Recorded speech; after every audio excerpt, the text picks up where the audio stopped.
Let me begin by stating that Peter Terry was addicted to heroin. During his teenage years, Peter was a bright and intellectually curious young man. His passion for knowledge and his natural talent for academics set him apart from his peers. He excelled in school, earning top grades and commendations from teachers and family alike. Peter's future seemed promising as he prepared to enter university. However, the transition to college life proved to be more challenging than Peter had anticipated. The academic demands were rigorous, and the pressure to perform weighed heavily on him. Despite his initial enthusiasm, Peter began to feel overwhelmed and isolated. The philosophical debates and literary discussions that once fascinated him now seemed daunting and insurmountable. As Peter struggled to find his place in this new environment, feelings of loneliness and inadequacy started to take hold. Despite his efforts to connect with new friends and engage in campus activities, he couldn't shake off the growing sense of anxiety and unease. The stress of academic expectations combined with the uncertainty of the future became increasingly burdensome. It was in this vulnerable state that Peter turned to heroin. What started as a desperate attempt to alleviate stress and escape from overwhelming emotions quickly spiraled into a dangerous habit. Heroin offered Peter a temporary reprieve from his anxieties and insecurities, providing a false sense of comfort and control amidst the chaos of university life. As Peter's dependence on heroin deepened, it began to consume every aspect of his life. The once promising student who had dreamed of a bright future now found himself trapped in a cycle of addiction. Despite the warnings and concerns of those around him, Peter was unable to break free from the grip of heroin. Each day became a struggle as he battled both physical cravings and the emotional turmoil that accompanied his addiction. The promising young man who had once embraced the pursuit of knowledge and intellectual discourse was now ensnared by a substance that threatened to destroy everything he had worked so hard to achieve. Peter's journey from a hopeful student to a heroin addict serves as a stark reminder of the devastating impact of addiction and the fragility of human resilience in the face of overwhelming challenges. We were friends during college and continued our friendship after my graduation. However, Peter dropped out after 2 years of barely making the cut. Once I moved out of the dorms and into a small apartment, I saw Peter less frequently. We kept in touch online, using AIM since Facebook hadn't become popular yet. There was a stretch when he wasn't online for 5 weeks straight. Knowing Peter's tendency to flake out in his struggle with addiction, I assumed he had lost interest. One night, I noticed Peter had logged on. Before I could reach out to him, he messaged me first. "David, man, we need to talk." That was when Peter told me about the No End House. It had earned its name because no one had ever reached the final exit. The premise was simple and somewhat cliché. Make it through 9 rooms in the building and win $500. The house was located just outside the city, about 4 miles from my apartment. Peter had attempted and failed, his addiction to heroin possibly clouding his judgment.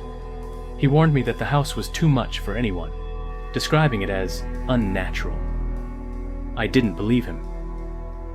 The allure of $500 was too tempting, so I decided to check it out the following night, despite Peter's attempts to dissuade me. I was skeptical.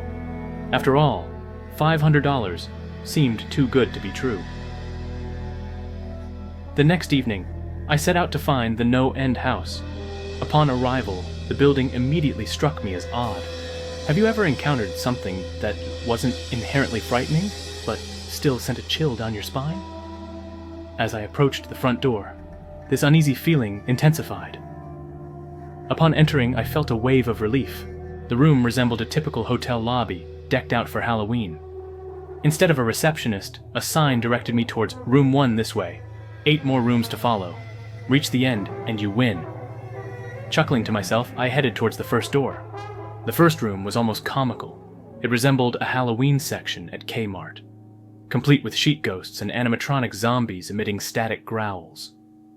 At the far end, another exit awaited, the only door besides the one I entered through. Brushing aside fake spider webs, I proceeded to the second room. Upon opening the door to room 2, I was greeted by artificial fog. The room had upped its game technologically, featuring a fog machine and a bat that circled above. A Halloween soundtrack looped somewhere in the room, seemingly emitted by a hidden PA system. As I navigated past toy rats that scurried around, I approached the next area. I reached for the door handle to room 3, my heart sinking as dread washed over me. I hesitated, not wanting to open the door. After a few terrifying moments, I shook off my fear and entered. Room 3 marked a turning point. At first glance, it seemed like a normal room with a chair in the middle of a wood-paneled floor. A lone lamp in the corner cast uneven shadows across the room. That was the issue. Shadows, plural. Apart from the chair's shadow, there were others. I had barely stepped inside when fear overtook me. It was then that I sensed something was amiss. Without thinking, I attempted to open the door I had entered through, only to find it locked from the other side. Panic set in. Was someone locking doors as I progressed? Impossible. I would have heard them. Could it be an automatic mechanism? Maybe, but fear clouded my thoughts. Turning back to the room, the extra shadows had vanished. Only the chair's shadow remained. Slowly, I began to walk, recalling childhood hallucinations and attributing the shadows to my imagination. I felt relieved as I reached the room's midpoint, glancing down only to notice something unsettling, or rather, the lack thereof. My own shadow was absent. Before I could scream, I sprinted towards the other door and hurled myself into the next room. Room 4 proved to be the most unsettling. As the door closed behind me, darkness engulfed everything. I stood there, surrounded by a silence so complete I couldn't even hear myself breathe. I wasn't afraid of the dark, but this was different. A visceral fear gripped me. There was no light. Not even my hand in front of my face was visible. The silence was absolute, unlike the muted sound one hears in a soundproof room. It was as if life itself had ceased. After a few moments, I stumbled forward, my racing heart the only sensation I could discern. In the pitch black, I groped for a door that may not even exist. Suddenly, a low hum pierced the silence. I felt a presence behind me. Whirling around, I strained to see through the darkness. I knew something was there, despite the absence of light. The hum grew louder, seeming to encircle me, though I sensed the source in front, inching closer. I recoiled in fear, experiencing a dread I had never known before. It wasn't fear of death, but of what lay beyond. In a flash of light, I glimpsed it. Nothing. There was nothing there, yet I knew something had been. The room plunged into darkness once more, the hum escalating to a shrill screech. I screamed in protest, unable to endure the sound. Blindly, I stumbled backwards, fumbling for the door handle. With a desperate lunge, I threw open the door and collapsed into room 5. Room 5 presented an unexpected sight. As I entered, still reeling from the darkness of room 4, I found myself lying on the floor, staring up at a ceiling crowded with towering trees. The room was larger than any before, its size suggesting it lay at the heart of the house. Dusting myself off, I surveyed the area, unable to spot the exit amidst the dense foliage. Up to this point, I had anticipated rooms growing progressively scarier. Yet, compared to the horrors of room 4, this felt almost serene. I presumed whatever had haunted room 4 remained there. I couldn't have been more mistaken. Venturing deeper, I noticed ambient sounds of a forest, chirping insects and fluttering birds. Strangely, I heard but couldn't see these creatures. Puzzled, I wondered about the house's dimensions. From the outside, it resembled a regular structure, albeit larger. Yet inside, it hosted a complete forest. Above, the canopy obscured the ceiling, but I knew it existed somewhere, high above. The walls were invisible, hidden behind the dense greenery. The floor, however, matched previous rooms, featuring standard dark wood paneling. As I proceeded, hoping the next tree might reveal the exit, mosquitoes began to land on my skin. Initially dismissing them, I soon felt a swarm covering me, crawling over arms and legs, their presence palpable. I swatted wildly, yet saw no bugs. Not one. They moved across my skin, invisible yet tangible, their buzzing unnerving. Collapsing in desperation, I writhed on the floor, desperate to rid myself of these phantom insects.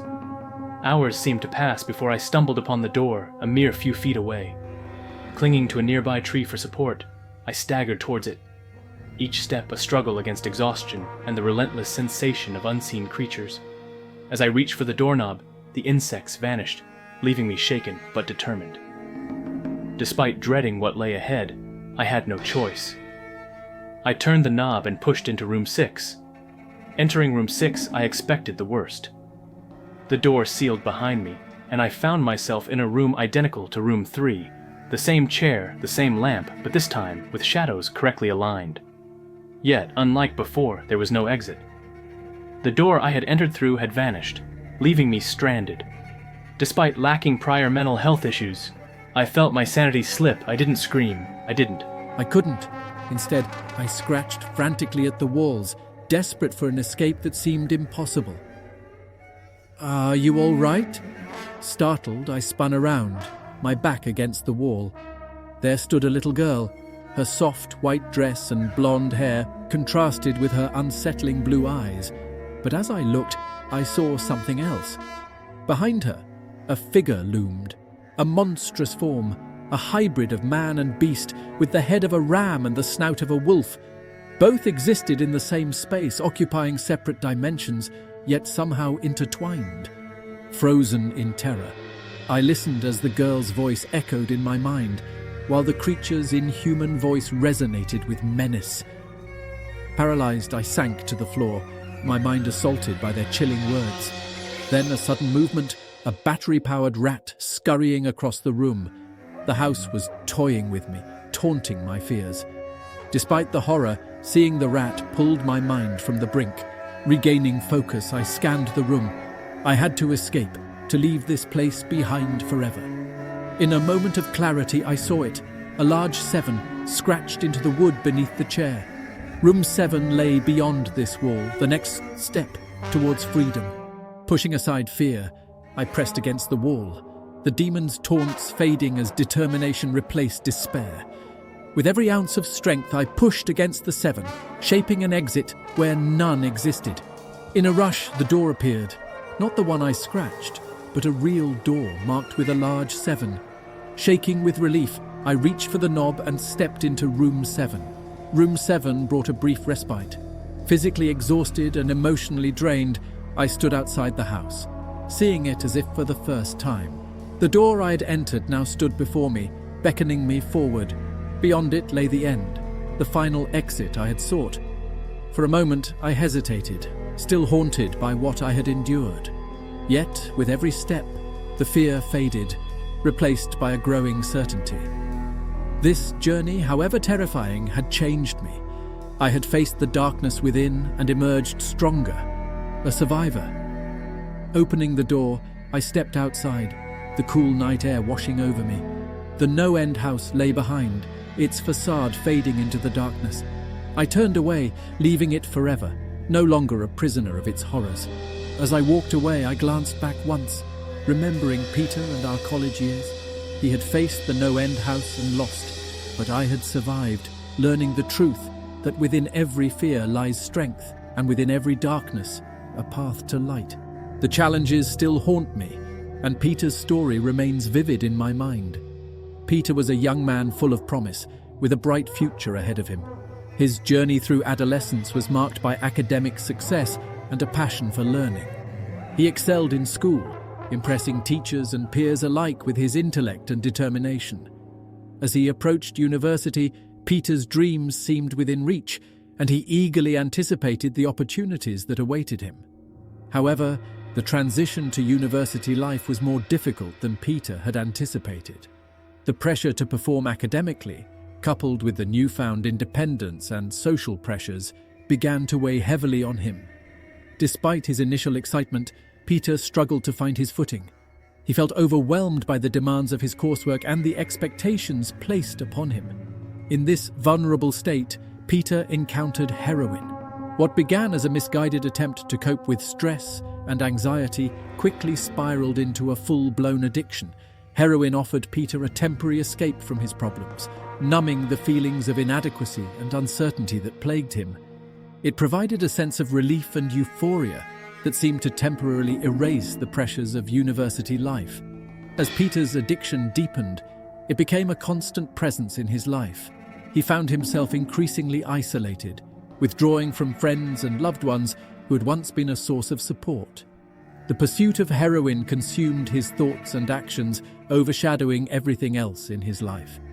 Despite his best intentions and the concern of those around him, Peter was unable to break free from the grip of addiction. The challenges that Peter faced and the choices he made in response continue to resonate with me. His story serves as a powerful reminder of the devastating impact of addiction and the fragility of human resilience. It underscores the importance of support, understanding, and compassion in helping individuals navigate life's challenges. As I reflect on Peter's journey, I'm reminded of the resilience of the human spirit. Despite the darkness and despair that addiction brought into his life, there is hope. With the right support and resources, individuals like Peter can find their way to recovery and reclaim their lives. His story is a testament to the strength of the human spirit and the possibility of redemption, even in the face of seemingly insurmountable challenges.